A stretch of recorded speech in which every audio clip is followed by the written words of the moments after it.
Hi there. Today I wanted to talk about 5 things you should consider before considering NP school. So, this is like the pre checklist to the checklist of becoming an aspiring NP.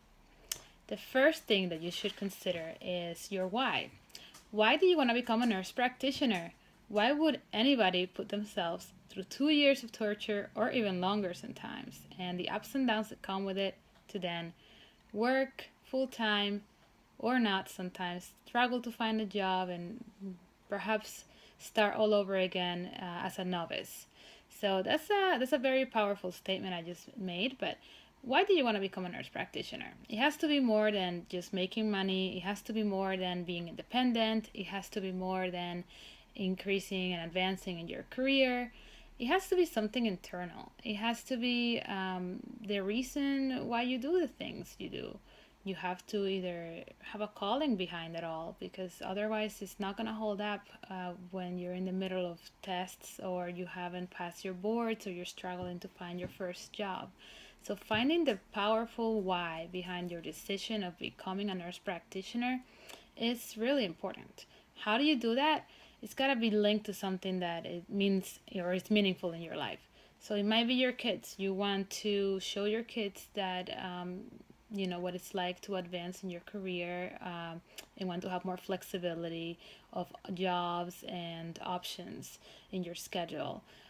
Perhaps you want to contribute or make a larger impact in your community. All those are larger and broader reasons why you should become a nurse practitioner. The point is that usually it's other centered and not, I guess, selfish, if you can think of it like that. So that's the first one. Define your why. The second one is looking at your options. So you have a lot of different options of how to come around becoming a nurse practitioner.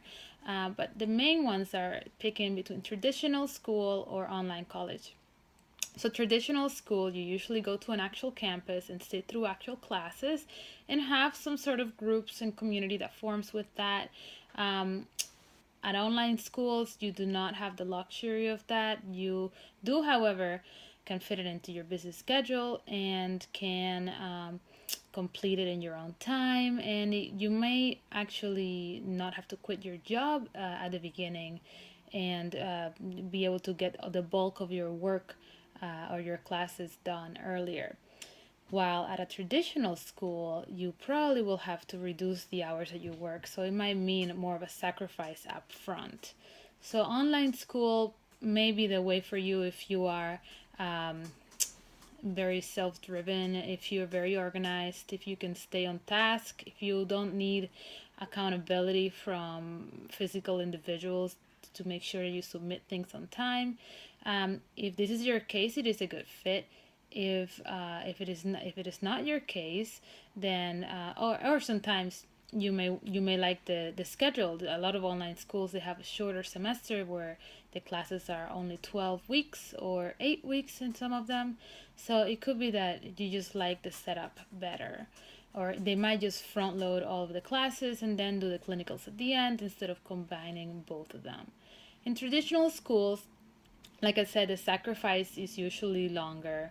Online schools, you more likely or not work through the summer and you may have to travel to the place where you're at for different clinicals or onboarding programs. At traditional schools, it's more of an easy commute if you're nearby or in the area.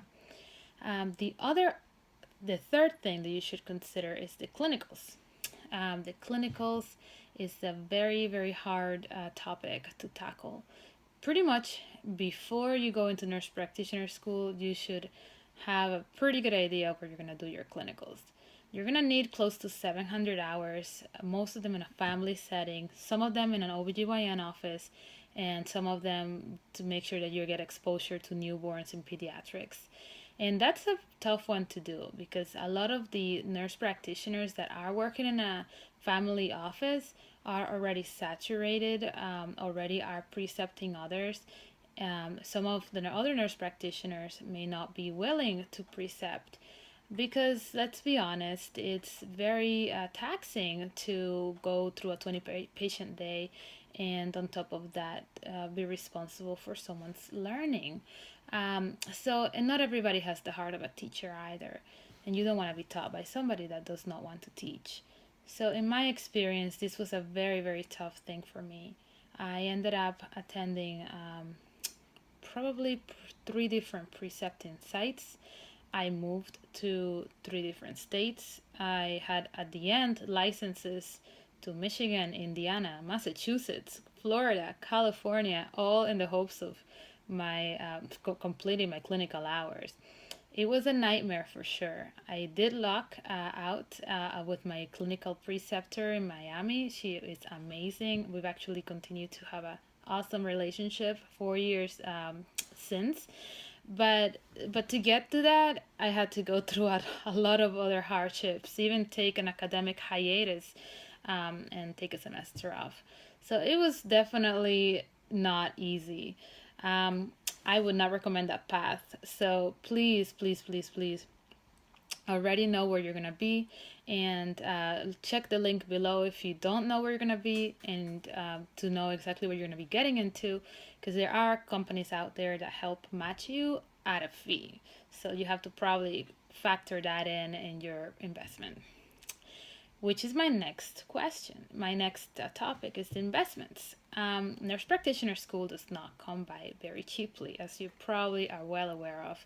You can quickly rack up into the tens of thousands of dollars, and if you were like me, who lived off those graduate plus loans for a year and a half, then you probably will end up with a larger debt than your undergraduate. So that is not to say that there are programs out there that may forgive it. There is the public service loans, there is the National Health Service Corps, and there's private companies that may contribute towards your student loans. But more often than not, you'll be having to factor in that amount into your daily living and your monthly budget, which may throw a wrench into your planning.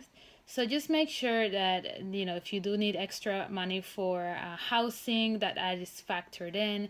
If who's gonna take care of your kids if you need daycare, um, who's gonna put food on your table, what's gonna happen if you have to move, or if you can't keep a job because it all ends up becoming too much for you. Are you willing to sacrifice your job, or are you willing to go down to part-time nurse practitioner? So all of those scenarios, it's very easy to, or it's very helpful to have them planned ahead of time and laid out, because you never know what will take place. In my case, I mean, I even went through a loss of two aunts who were close, very close to me. One was closer than the other, but still, which implied a lot of expenses. And even a trip out of the country to pretty much see her for the last time. So I mean, life really may happen during nurse practitioner school, so you have to be ready for that. So just kind of think of all the outliers and all the common things that may be happening, and just kind of have a number in the top of your head, so when you do graduate, it does not catch you by surprise. Talking about surprises, you do need a support system. That's my fifth topic or thing that you may consider before considering NP school. Your support system is key. I mean, you gotta rally literally everybody in your life that could possibly be of any help to you. You gotta call on them. Any friends that might stop in for babysitting, any family members that might pitch in just for food making, um, anybody that could contribute financially, anybody that you could just call for emotional support. And lastly, you do need to build yourself or surround yourself by a community of aspiring NPs, either through your school or through our Facebook community, which you can check the link below.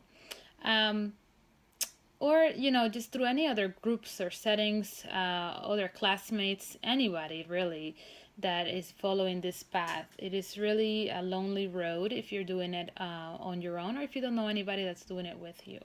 So I just wanted to let you know about those five things that you should consider before considering NP school, and they are defining your why, weighing your options, choosing your clinical sites ahead of time, and getting that commitment from the NP ahead of time. Choosing, defining your investment, and lastly, figuring out who is your support system. So I hope that this short little 10-minute video was helpful in figuring out what you would like to do as a NP, or if you want to even go into NP. I will say that it's a very rewarding job. I love it.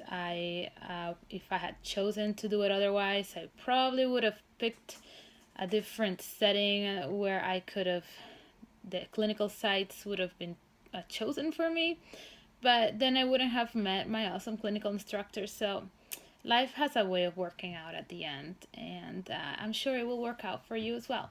So please reach out anytime you need, and just let me know what you think of this video.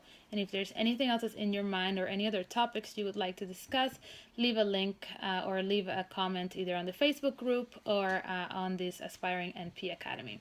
Thanks, and have a good rest of your day.